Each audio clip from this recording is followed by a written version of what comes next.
Fala galera, sejam bem-vindos a mais uma aula de Biologia. Esta aula é voltada para os alunos da primeira série do ensino médio e o nosso tema de hoje, qual será? Sistema imunológico. Lógico que a gente não vai adentrar, né, nas células, nos órgãos ou nos tecidos que compõem este sistema, né? Vamos falar hoje especificamente de dois componentes importantes para a nossa imunidade, que são os antígenos e os anticorpos, né? Estamos nas aulas de número 33 e vamos que vamos! Então, por definição, eu vou dar atrás aqui para vocês o que seria o nosso sistema imunológico, nosso sistema imune, imunitário, de defesa, todas essas nomenclaturas vocês podem encontrar, tá, gente? É o conjunto de células, tecidos e órgãos responsáveis pela retirada e ou destruição de agentes invasores. Ou seja, todas as células, órgãos e tecidos que retiram, evitam que certos micro-organismos, né, seja eles vírus, bactérias, protozoários ou vermes, invadam seu corpo, causando danos, define-se como sistema imunológico, certo? E aí esse sistema vai ter uma ação coletiva ou coordenada, né? Coletiva no sentido que várias células, vários órgãos vão atuar, ou coordenado no sentido de que determinada célula vai agir em determinada parte do seu corpo, em determinado órgão, em determinada situação ali de uma invasão, né? E ela está ligada com a resposta imune, justamente essa defesa do corpo, né? Contra micro-organismos e vermes, né? Que esses micro-organismos e vermes, quando a gente fala em verme, a gente fala ali em neomateumitas e plateumitas, certo? E aí esses micro-organismos, esses vermes, eles vão apresentar essa substância chamada antígenos, certo? E aí, para a gente poder entender um pouquinho sobre esse negócio de sistema imunológico, né, sistema de defesa do corpo, temos que trazer aqui para vocês um pouquinho de história, né, relembrando ali quem foi que começou com esse sistema, né, como foi que foi descoberto. Foi Edward Jenner, né, ele é naturalista britânico, certo? Também ele foi médico, ele nasceu no dia 17 de maio de 1949 e faleceu em 26 de janeiro de 1822. E ele fez um experimento com a varíola bovina e a varíola humana, né? O que se deu? Se hoje nós fôssemos fazer esse experimento, com certeza ele não seria aprovado, né? Até pelo desenvolvimento da tecnologia que nós temos hoje, justamente também a ética ligado às condições de vida. O que ele fez? Ele percebeu que algumas lavadeiras, né, algumas mulheres que ordenhavam vacas ali, elas apresentavam algumas feridas purulentas, né, que eram idênticas às que as vacas, né, contaminadas com a varíola bovina apresentavam. Então o que ele fez? Né, ele pegou uma criança saudável ali que não tinha nenhuma comorbidade, nenhuma doença, né, ali saudável, ele pegou essa criança, ele pegou ali, né, aquele pus, aquelas secreções que saíam daquelas feridas, daquelas lavadeiras, daquelas mulheres que ordenhavam as vacas, e ele contaminou a criança, né? E aí, depois disso, ele pegou alguns pus da varíola humana e contaminou essa criança, né? E ele percebeu que essa criança, ela não foi acometida pela varíola humana. Mas por que isso? Porque justamente ela já tinha sido exposta a um agente, né, patogênico semelhante, que é a varíola bovina, por isso ela criou anticorpos, evitando que a criança se contaminasse, certo? E aí ele foi o grande inventor, o criador da vacina contra a varíola. E aqui, como vocês podem ver a imagenzinha dele. E aí entramos especificamente nos antígenos e anticorpos, certo?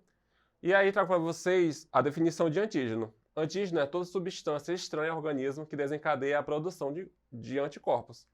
Como eu falei para vocês, né? Esses micro-organismos que invadem o nosso corpo, eles vão liberar essa substância, que pode ser uma proteína ou pode ser um polissacarídeo, certo? E onde é que nós podemos encontrar esse tipo de antígeno? Estão ali nos envoltórios, ou seja, na membrana plasmática de vírus, né? bactérias, fungos, protozoários e vermes parasitas, certo? E aí eu trago aqui para vocês algumas imagens da reação antígeno-anticorpo. Como vocês podem ver aí, nessa segunda imagem, vocês podem ver que o formato do antígeno ele vai estar correlacionado ao antígeno que ativou ele, ou seja, o quadradinho ali, ó, no azul, vai ter que encaixar perfeitamente no quadradinho que está, né, ali na superfície desse micro-organismo. Então, pessoal, esses antígenos podemos classificá-los como imunógenos, né, que são aqueles antígenos que podem desencadear uma resposta do sistema imune. Neste ponto, é importante destacar que todo imunógeno é um antígeno, porém nem todo antígeno é um imunógeno, ok? E aí nós temos também os apitenos, né, que são moléculas que reagem com anticorpos, contudo não são capazes de sozinhas de desencadear uma resposta imunológica. Para provocar essa reação, essas moléculas devem estar acopladas, né, ou juntas às moléculas carreadoras, ok? E aí, o que seria um anticorpo, né? O anticorpo são glicoproteínas, também chamadas de imunoglobulinas, que possuem como principal função garantir a defesa do organismo. São produzidas pelos plasmócitos, né, por um processo chamado de diferenciação, em que o linfócito P se transforma num leucócito, tá, gente? E aí ele vai se diferenciar justamente pela estimulação do antígeno. Aí, como eu trago para vocês, né, de outras imagens também anteriores, olha o sítio de ligação ali. Cada sítio de ligação vai ter correspondência com o antígeno que o ativou, certo? E eles são bem específicos ali, como vocês podem ver, né? Vocês podem ver ali, ó, tem um sítio de ligação do micro-organismo, né? O Vzinho lá vai se ligar com a estruturazinha em triângulo ali, pontiagudazinha do micro-organismo. E aí vou trazer aqui para vocês como é que se estrutura um anticorpo, né? Ele é formado por duas cadeias pesadas e duas cadeias leves, né? Nessas cadeias leves é o local onde o antígeno vai se acoplar ou vai se ligar ali no anticorpo e desencadear a reação, né, de defesa do corpo, certo? Eles são ligados ali por fonte de disulfeno, certo? Essa é basicamente a estrutura do anticorpo, tá? O que vai mudar ali é apenas a cadeia leve, tá? A cadeia pesada ela permanece, que ela é constante, e ali a variável, que são as cadeias leves, elas vão se modificar dependendo do seu antígeno de ativação. E aí, eu trago aqui para vocês também os tipos de anticorpos que nós temos, né? Então, são chamados de isótopos, né? E nós vamos ter 5 tipos, que são classificados como IG, né? No caso da família G, né? Da linhagem G. São mais versáteis e abundantes. Eles vão ter ação antiviral, antibacteriana e antifúngica. E ele é passado, né, via placenta, né? É o único tipo de anticorpo que é passado via placenta mãe-filho, certo? E esse anticorpo ele vai estar muito ligado a essa reação de opsonização, tá?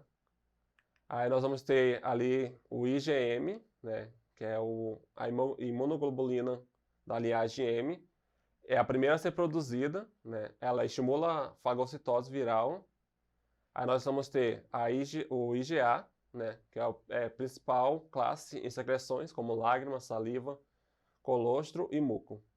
Aí vamos ter o IgD, né, que ele não tem papel, ele tem uma função incerta, né, ele vai fazer reconhecimento, né, nos linfócitos B e indução antimicrobiana por basófilos. E por último a gente vai ter o IgE, que quando estão ligados a eosinófilos, eles vão atacar os protozoários e vermes, e quando estão ligados a basófilos, vão estar ligados ao sistema de alergia, né? Que também é uma resposta do corpo a certas bactérias. E aí, essa interação anticorpo-antígeno, ela vai seguir essas 3 reações aí, né? Vocês, em casa, leiam com mais calma e cuidado. E aqui eu trago para vocês uma imagem, como é que acontece, né? Cada uma daquelas 3 reações ali, dos anticorpos e dos antígenos, relativas às bactérias, ou a vírus, né, fungos.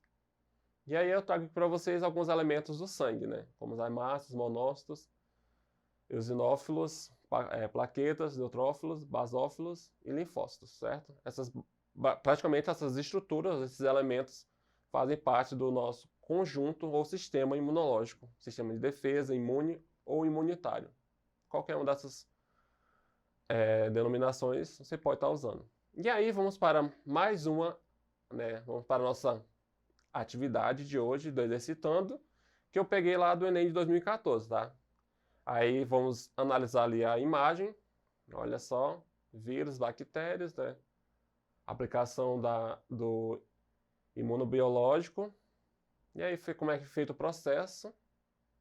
Vocês podem analisar aí na imagem, né? Foi aplicado ali o veneno de cobra no cavalo, e com isso ele criou anticorpos, né? Que foram selecionados para criar a vacina, ou seja, o soro ali, certo? E a pergunta que nós temos é: embora sejam produzidos e utilizados em situações distintas, os imunobiológicos 1 e 2 atuam de forma semelhantes, né, nos humanos e equinos, pois A.